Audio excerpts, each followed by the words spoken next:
Творчество.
Всем привет!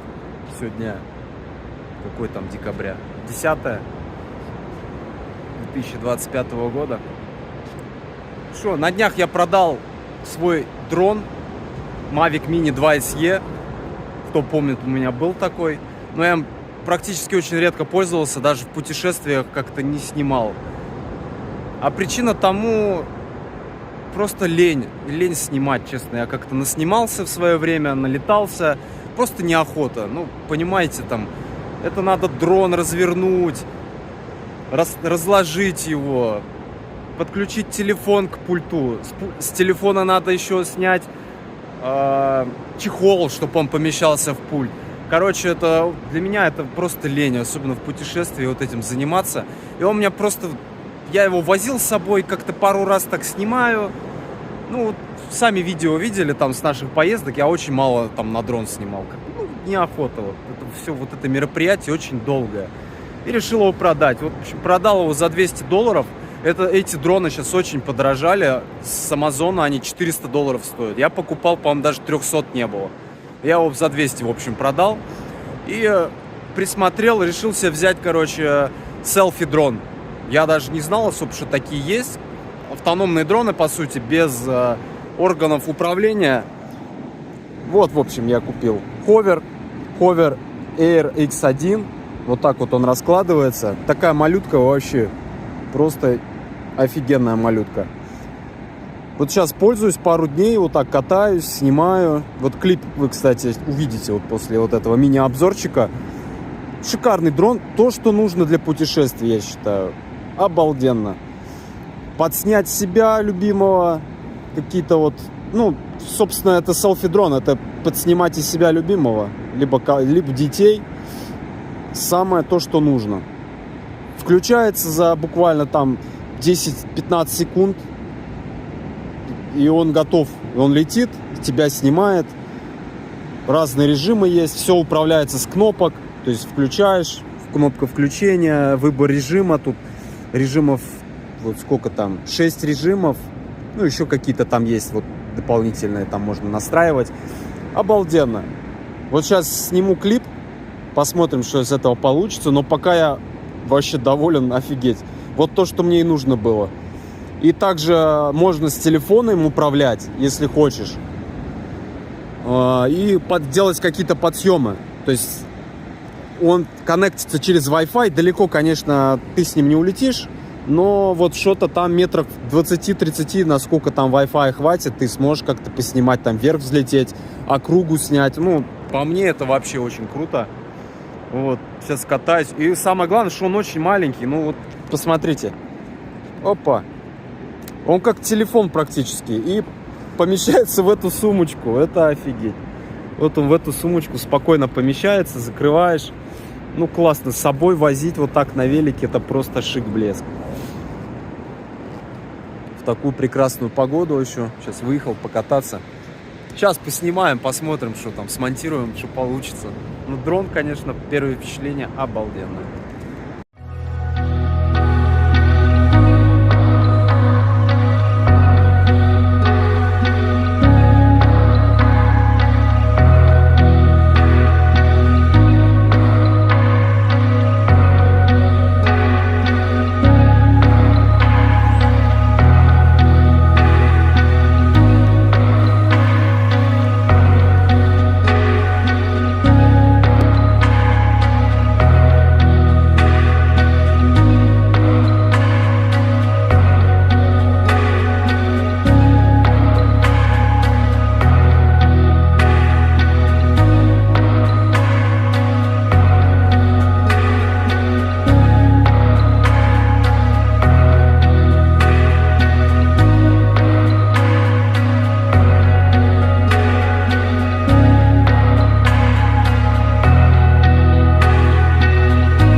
Ну вот я сейчас рассказывал про его преимущество. Это то, что он очень компактный за счет того, что складывается. Но из-за того, что он складывается, как раз это и ненадежно. Сейчас я включил мод, ехать за мной. Он летел за мной и врезался в меня, короче, и сел, экстренно присел. На песок, конечно же. И сейчас песок, видимо, попал вот в механизм, закрывающийся туда. И он плохо сейчас начал закрываться. Конечно, можно будет почистить, но он уже плохо закрывается. Вот он и минус вот этой складывающейся компактного вот этого дизайна, конструкции. Цельный дрон, как бы с ним бы такой проблемы не было бы. Здесь вот уже вопросик у меня. Нужно ли оно у меня такое? Компактный, да, но то, что туда грязь может забиться, экстренно сесть куда-нибудь, потом это вычищать надо будет, если вычистишь вообще. А песок на наших пляжах здесь, он очень мелкий, его потом очень сложно доставать. Это не такой крупнозернистый песок, где как бы он сам там вылетает. Здесь нет, он спрессуется где-нибудь, его потом, ну, надо только ковырять чем-то. Он как бетон, я не знаю, как мука какая-то, очень мелкий песок. Вот, и вот это хаб для зарядки, в комплекте соответственно, две аккумуляторные батареи. И этот хаб, что странно, я не знаю, это норма или нет, он заряжает по очереди каждую батарею. То есть 2 разряженные батареи вставляешь, он заряжает по очереди каждую. Ну это же как-то тупо, почему сразу 2 нельзя зарядить? Ну это долго, во-первых, по очереди каждую ждать. Ну короче, странное какое-то решение. Я не знаю, как у DJI, так или нет. По-моему, там все он одновременно заряжает, насколько я помню. Ну, короче, не знаю, но это минус тоже. Играем сейчас с дроном, на пляж приехали. Вот, Эльдарке нравится, как он за ним бегает. Бегай, Эльдарка, убегай от него. Как он его преследует, в загонялки играет.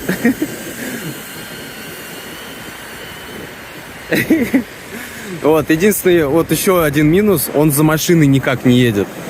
То есть ты включаешь его на себе, этот дрон, он за тобой следит, садишься в машину, он тебя теряет. Блин, плохо, конечно, так. Но, по-моему, есть специальный маячок, продается для этого дрона. И как, по-моему, он должен за этим маячком лететь еще. Я не помню, сколько этот маячок стоит, но есть такая приблуда. Бекон называется. Ну да, маячок. Вот, и, наверное, с маячком он будет ехать за ним. Не знаю, имеет ли смысл покупать его. Ну, если часто снимаешь, конечно, машину свою, то, наверное, да, имеет смысл. Я, в принципе, понял, как можно обмануть дрон, чтобы он за машиной летел. Приклеить лицо чье-нибудь сзади, там на стекло или там на капот. И все, он будет определять его как лицо, естественно, и будет за ним лететь. Ну, я думаю, так должно работать. Лайфхак. Ну, надо попробовать. Лицо найти приклеивающееся. Что-то у меня продажа этой Сонаты, блин, в головную боль превращается, честно говоря. Устал ее продавать. Не продается никак. Я не знаю. Вот то ли время такое, то ли что. Ну, не продается. Я уже готов как бы дешево очень продать. Ну, не очень дешево.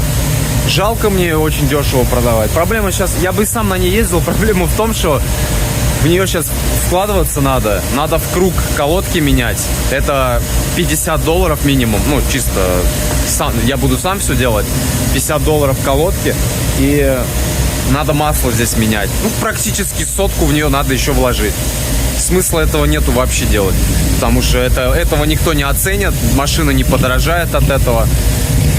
Я не хочу этого делать. Я лучше буду в джип вкладываться, который у меня в Москве стоит.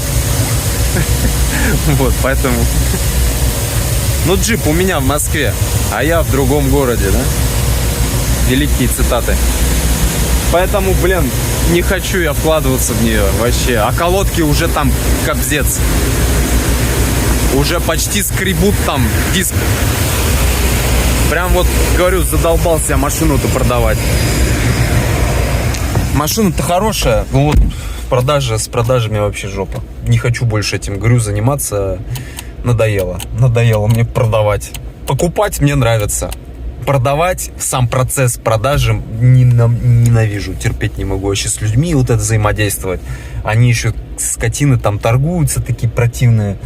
Хотят все за 3 копейки вообще реально купить. Там, не знаю. Купил я масло, в общем, начинаю процесс замены на этом джипе. И вот уже столкнулся с первой проблемой, блин. Слезала болт здесь. Вот он.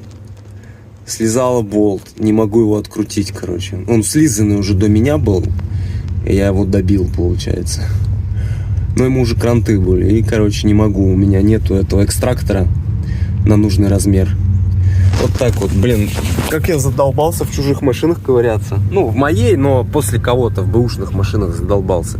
Кривые руки везде, вот там перетягивают все страдает. Ну, короче, надоело. Хочется уже не менять машины, чтобы одна моя была, чтобы я за ней ухаживал, обслуживал и все. Ничего не делать. Ну, то есть, чтобы я в ней все знал. Я задолбался. И вот сколько еще таких косяков всяких будет. Я ведь в ней еще ничего не делал. Только решил даже замену масла сделать. Блин, вот не знаю. Уже задолбался. Неинтересно мне в машинах ковыряться. Надоело. Я уже утолил свой интерес. Мне хватит, все. Не хочу я машинами заниматься. Трындец. Ну что, короче, следующий день я нашел. У меня был экстрактор резьбовой вот такой вот.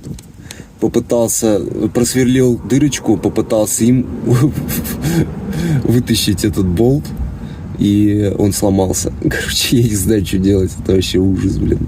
Сколько телодвижений было сделано, чтобы его вытащить, но и то не вытаскивается пока. Ой. Так, сегодня 16 декабря. Я все-таки начал заниматься обслуживанием этой машины. Ну, не продается эта Соната, ну и хер с ней. Будет моя, буду на ней ездить.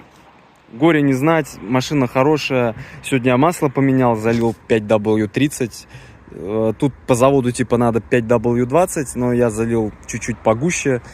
Пусть будет нормально, можно. Люди льют, говорят нормально. Ну, как бы я тоже люблю 5W30, ну, она мне больше нравится. Не на вкус, конечно, но по консистенции мне она больше нравится, как-то породнее. Все-таки 5W20 слишком жидковатая. Вот, и мотор сразу по-другому начал работать, более мягче, ну, нормально. Вот, и сейчас меняю колодки. Колодочки меняю. Вот тут колодки, ну, все в круг сейчас буду менять. Тут вон, они вообще стертые практически. Почти до мяса там уже. До костей, точнее. Вот. И сейчас надо проверить, какой хаб не работает. Тут просто что-то задевает сейчас. А подшипник, ступичный подшипник где-то гудит. Мне кажется, это с правой стороны, не с левой. Тут вроде нормально все. Тут вот просто что-то задевает. Ладно. Все, одно колесо осталось, все поменял. Колодочки остались одни. Поназакручивали впереди этих болтов, блин. Не открутить. Только с рычагом приходится очень сильно напрягаться. Хорошо, здесь такая вот продуманская система есть.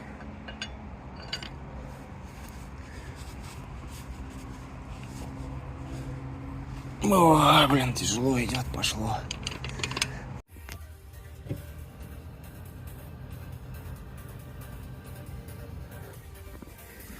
Все, доброе утро. На улице декабрь. Уже скоро Новый год. Сегодня 17 декабря. Вот и я так подумал, вот сейчас проснулся, лежу. Мне так не хватает первого снега. Вот ощущение первого снега. Вообще снега не хватает, но вот особенно первый снег, это, конечно, просто сказка, когда вот этот запах, от которого ты уже отвык. Вот такой запах чистоты, когда снежок все накрывает. И вот запах снега. Блин, как это круто. И вот охота, первый снег. Очень сильно прям. Но мне здесь только мечтать о нем. В Дайтоне тут это нереально. Потому что тут, по-моему, за всю историю ни разу снег не выпадал. Не доходил до сюда. На севере Флориды выпадал. Он даже в прошлом году выпадал.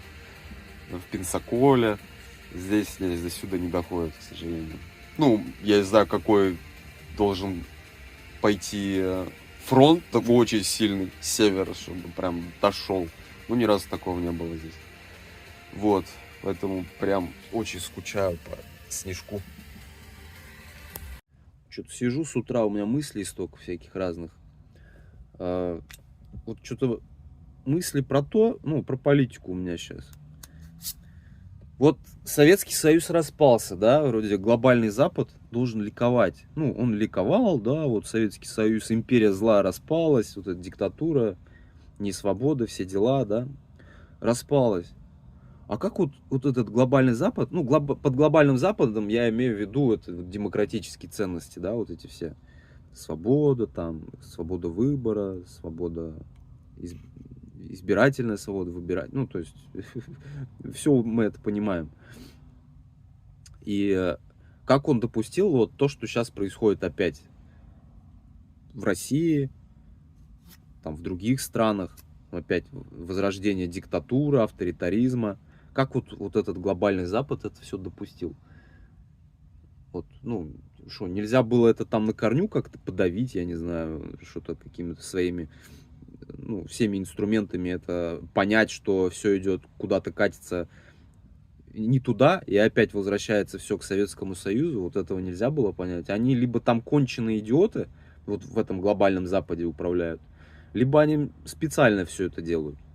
Специально все это сделали, позволили вот этой херне опять, вот этой красной плесени, так скажем, опять возродиться. Потому что, мне кажется, вот этой демократии западной очень выгодно, когда вокруг вот происходит вот такой вот пиздец. Мне кажется, потому что на фоне вот этого пиздеца они кажутся капец одуванчиками, но вот эти вот демократы со своими демократическими ценностями, мне кажется, еще дадут прикурить любой диктатуре. Поэтому у меня вот так размышляю, вот как они вот так позволили, если они вот такие вот войны света, да, войны добра, ну как вот они что, идиоты, они что, не знают, что происходит там вот в России. Там же, наоборот, Россия должна быть на контроле, если они приносят везде свободу и демократию, и вот эти все ценности, ну как вот вы так позволили? Ну, значит, вот они не приносят свободу и демократические ценности. Значит, там в голове только какие-то денежные, шкурные интересы. Поэтому у меня только такой вывод. Ну, как так? Я просто как человек, вот я там победил вот какого-то там черта, да? Ну, вот надо же проконтролировать, чтобы этот черт не восстал опять. Потому что, как бы, народ по инерции это все равно движется по диктатуре. Ему хочется, чтобы там был пастушок у него. Потому что народ, конечно, сколько поколений жил. Ну, Россия, понятно, она вечно при царях, всегда. И там не умеют жить свободно. Там умеют жить под чьим-нибудь надзором. в России. И, конечно, этот народ опять захочет твердой руки, силы, диктатуры. Ну, он по-другому это называет, как там называется, отец народов, там еще как-нибудь. Ну, вот как вот демократы в кавычках могли такое допустить? Ну, наверное, им это все выгодно. Другого варианта нету. Другого варианта нет, потому что они сами не белые, не пушистые. А я всех ненавижу. Ни одних, ни других. Я, наверное, центрист какой-нибудь. В центре, то есть всегда от них в стороне буду стоять, что от диктатуры, что от этой демократии. Как-то нужен везде баланс вообще. И по жизни, и в политике. Везде нужен баланс.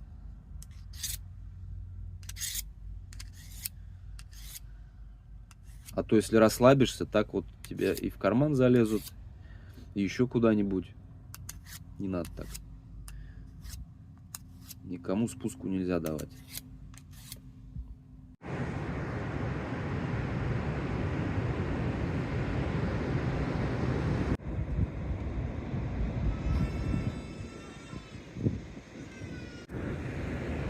Сегодня что-то у меня день размышлений. Еще одна мысля пришла. Обычно я вообще у меня мозг не думает. Да, вот сейчас что-то сегодня включился мозг. Я вот думаю, а зачем? Да, малыш. Да, мороженое он едет. Да, пусть едет и Дака. У нас дома есть все. Мысля пришла, думаю, зачем вообще детей учат писать прописью? Вот сейчас, я не знаю, учат прописью писать или нет. Вот наше детство, ладно, еще понятно, компьютеры еще не развиты были, как бы учили писать прописью, да? А вот сейчас я думаю, вот, зачем вот нафиг это нужно? Ну, только для какой-то специфической работы, там, врача, и то, я не знаю, врачи, может, уже печатают все и на компьютере и распечатывают, я не знаю. Ну, либо заявление куда-то в полицию писать там. Ну, и то можно же печатными буквами писать. Я вот прописью уже, давным-давно не пишу. Если что-то надо, я и то пишу печатными буквами, мне так привычнее как-то, вот привык и все. Вот просто вот интересно. Вот не тому в школах учат вообще. Какой-то ненужной херне по большей части. А жить вообще не учат. Не учат быть счастливыми, учат быть рабами просто. Вот все делать там, делать все ненужное, неинтересное. По факту это так и есть. А счастливыми, чтобы быть, никто не учит.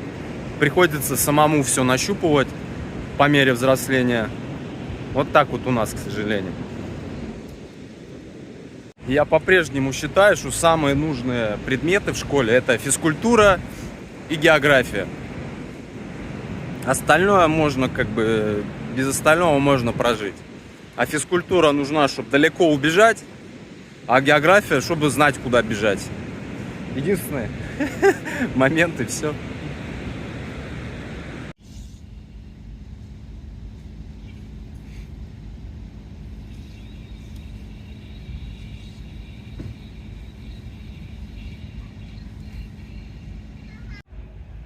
Гуляем на площадке. Частенько гуляем на площадке. И вот не знаю, в России так же или нет. Я в России на площадках не гулял, потому что у меня детей тогда практически-то и не было. Аечке было год, как мы из России. Да меньше года даже, как мы выехали. Вот. Но в Америке вот столько сумасшедших мамашек, я не знаю, вот не дают детям просто играть. Вот за каждым движением их контролируют. Там be careful. Блин, вот пусть пацаны там играют спокойно. Вот. Ну да, могут там кому-то по голове там случайно дать. Ну это ж дети же, блин. Что там такого? Никаких предъяв же не будет. Ну, с моей стороны уж точно. Ну, получит там Эльдарка. Там просто надо, смотреть, чтобы беспредела не было. Это да. Но элемент игры, пацаны же, надо же. Вот просто мамашек, блин, ёбнутых, честно, очень много. Я поэтому не люблю, когда кто-то на площадке есть. Но дети вот как-то из-за этого сами по себе всегда играют, даже если кто-то есть. Ну, если какой-то заводила такой прям мальчик там, или девочка появляется, то да. А так все как-то дети даже друг от друга шарахаются. Блин, печально, конечно, грустно. Это не наше детство, блин, не мое, когда там в войнушки, блин, в гаражах играли, да никакого присмотра не было, там пиздюлей получали всякими палками. Жесть, блин, вспомнишь? Конечно, веселуха. И вообще не понимаю, честно говоря, тех, кто вот, ну, есть такой тип людей, которые любят подчинять, контролировать, ну, то есть с точки зрения силы. У меня же подход совсем другой. Я люблю давать человеку свободу. Ну, то есть я не люблю подчинять, контролировать. Также не люблю, когда ко мне так же относятся. Поэтому я вот с точки зрения подчинения, вот начальник есть, и ты, как бы нет, мне такое не нравится. Я люблю, когда все на равных, дается человеку свобода как бы выбора. И у меня во всем так. Я и к детям так отношусь. Как бы, нет, ну, я как бы просто, ну, с детьми, конечно, ты на фоне своего опыта, ты старше, ты как бы можешь сказать, там, что как лучше делать, но так как у меня нету такого подчинительного характера, дети меня слушают, а когда ты постоянно им там как с указки, как такая злая учительница кидаешь, потом дети тебя перестают слушать, они да-да, ну, сделают вид, что да, но на самом деле нет. Поэтому у меня тактика совсем другая, поэтому мне терпеть не могу вот этих мамашек, которые я вижу здесь, вот, которые прям подчиняют себе, прям, ну, унижают своих детей. Мне так же детей жалко, честно говоря. Вот. Поэтому я такой вот либертарианец в этом плане. Всегда надо как бы свободу выбора давать, ну, в каких-то определенных рамках, по крайней мере, детям. То есть, если, ну, какие-то вещи, ну, они поймут, если я уж точно категорически настроен, чтобы они что-то сделали, они это понимают. По моему настроению, по моему тону в голосе. Вот, такое бывает. А так, даже в отношениях я такой человек, что я не держу человека там, не манипулирую им всякими вещами. Ну, такая тема, короче. Отдельная тема для разговоров. Я снимаю. А, я тут посреди какашек птичьих, да? Да, красиво.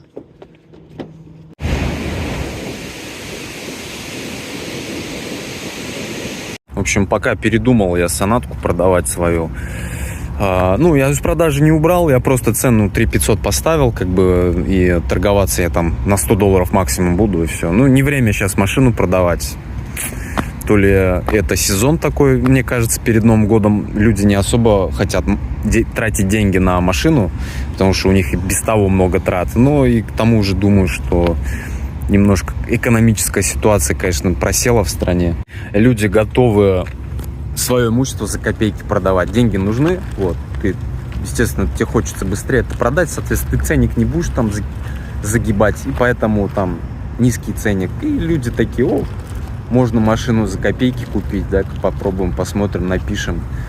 Вообще капздец. Борзые люди за 3 копейки хотят хорошую машину. Тем более я в нее уже колодки поменял, там сейчас антифриз осталось поменять, там масло сейчас свежее везде. Ну, то есть машина обслуженная, резина хорошая. Не хочу ее такую продавать, ну, нафиг, сам буду ездить. Тем более я сейчас на лифте также работаю. Ну, как так же, я полгода почти не работал, и вот сейчас вечерами работаю на лифте, так по 2, по 3 часа, так не напрягаясь, короче. Вот, так что она мне еще и деньги сейчас приносит. Так, сейчас в процессе замены антифриза. Вот, слил одну сейчас, залил клинер специальный охлаждающей системы. Сейчас минут 20 прогоню, потом солью, потом еще раз, пару раз так, и уже залью нормальный антифриз. Потому что там антифриз такой темненький был, какой-то прям печальный. Единственное, что мне вот в этой сонате не нравится, это фары. Они как-то вот очень плохо светят, как-то рассеянно. Я даже поменял на ледовские лампочки, с лампы накаливаны на ледовские. Все равно нету такого пучка света. Он как-то вот рассеивает. Фары вроде нормальные. Ну, я их напидоривал какое-то время назад, но это точно не от них. Все равно нету пучка света. Я не знаю, это у всех сонат такая проблема или нет, но прям в темное время суток меня прям напрягает ездить, честно говоря. Даже там противотуманки лучше светит. Так, а я тут елочку поставил 18 декабря. Что-то поздно. О, красивенькая какая. О, красота. Как она мне нравится. Как уютненько сразу Стало уютно.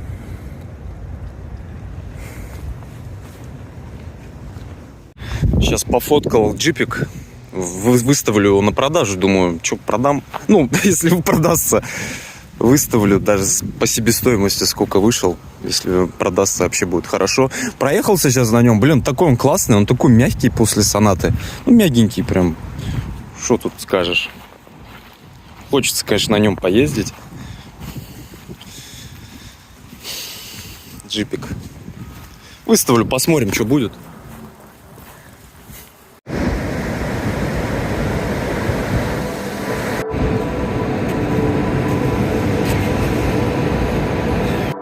Все, доброе утро. Сегодня 20 декабря. Я приехал сейчас в лес. Буду катать. Красота, погода хорошая. Температура 20 градусов. Свежачок такой классный.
Еду по тропинке здесь. Кто-то в квесты играет, кто-то там оставили вон. В игры играют вон. Геокэш. Что там какая-то фигня. Кто-то найдет, наверное.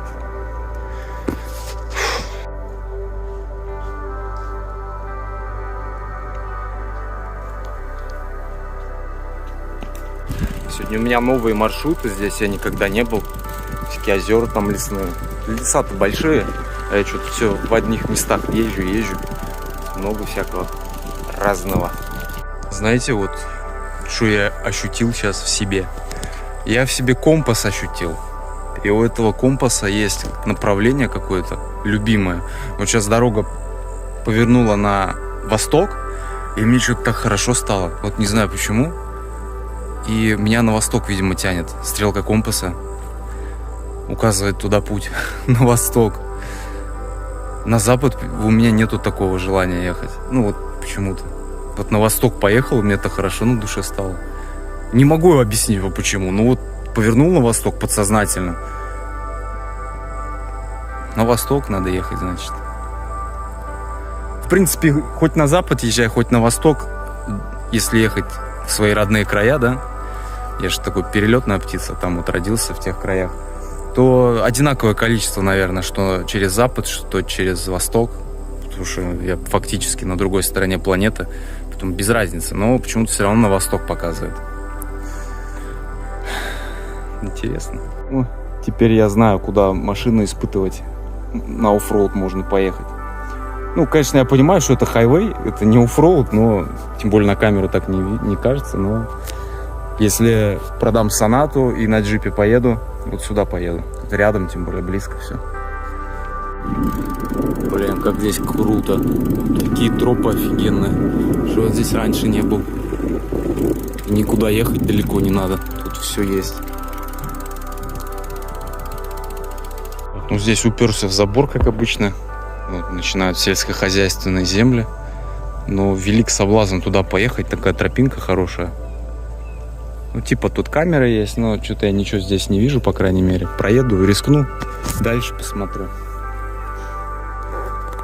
Что делать? кто меня остановит? Ну, пристрелят, ёпт. Ну вот, вижу там охотничью эту будку. Что-то мне это все напоминает. Ну, сельскохозяйственно, видимо, тут тоже охотничьи угодья какие-то. Ну, такая тропа офигенная. Я проехался сейчас почти милю, наверное, по-моему. Не знаю, проехаться дальше или нет. Неохота, чтобы застрелили, конечно. Но что поделать. Ладно, выйду я с этой зоны. Не буду судьбу испытывать. Тем более через забор тут перелазил.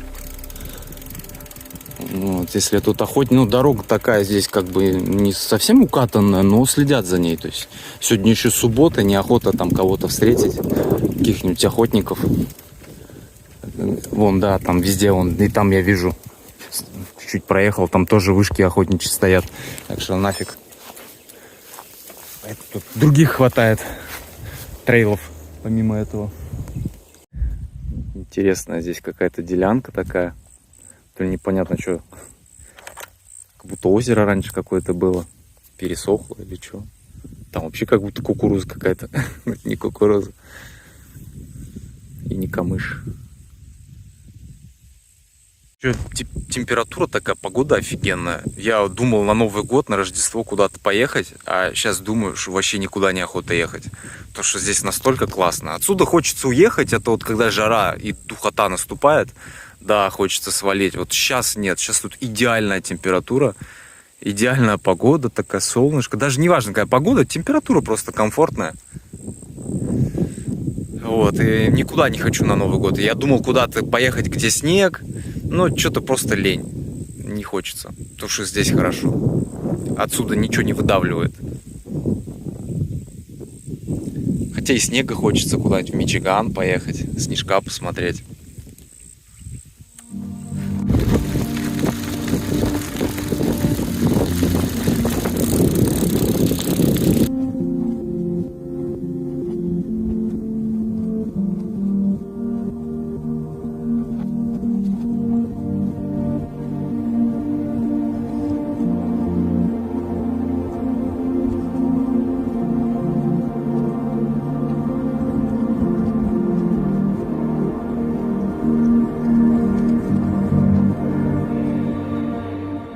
Проехал уже почти 15 миль, доехал до трассы. Это трасса Ормонд, идет с Армонд до Акалы.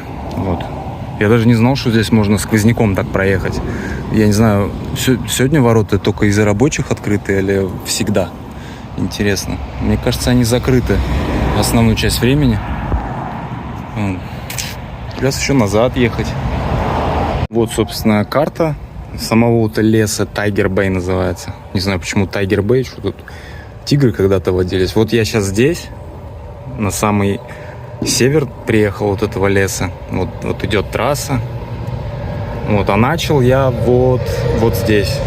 Я до сюда вот ехал, так на машине сюда доехал, вот до озера. И вот так до сюда доехал, то есть 15 миль где-то получилось. Да, классный лес, конечно. И только сейчас, уже 4 года я здесь живу. И вот только начал сейчас изучать. Я все ездил, все время вот здесь вот только. Все, дальше я не ездил. Сюда я никогда не ездил. Это капец. Вообще, что такое? Да, если путешествовать, так путешествовать сразу континентами у меня. А вот по мелочи вокруг дома я вообще не знаю, что происходит.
Ух, опять в тупик уперся.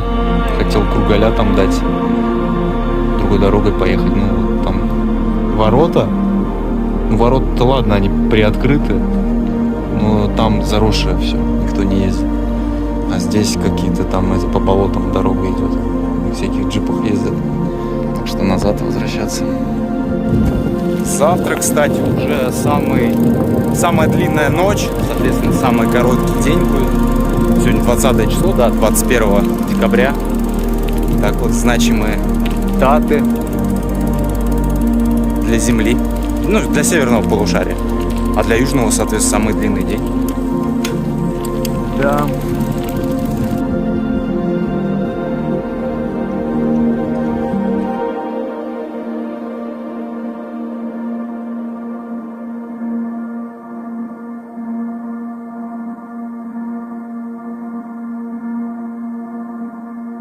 О, все, приехал, проехал 28 миль, офигеть. Вроде кажется, по карте смотришь, что там ехать, а вот так жук-жук накатываешь 28 миль. Нормально, так устал вообще. Ну, классно покатался. Что-то народ там собирается. Тут, со всех сторон, там. Сидят, что-то уселись. Что ждут? Салют, что ли, будет? Я даже не знаю. Я вообще не в курсе. Это что, ради них все собрались-то? Веселый кораблик тут приплыл. Главное, чтобы не вмазался сейчас.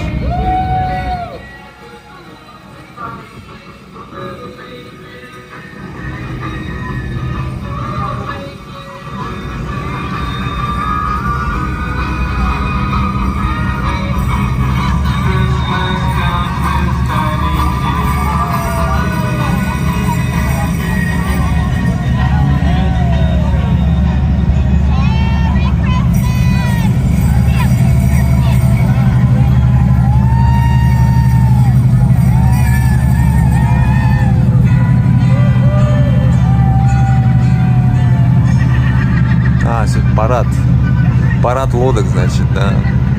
Совсем забыл.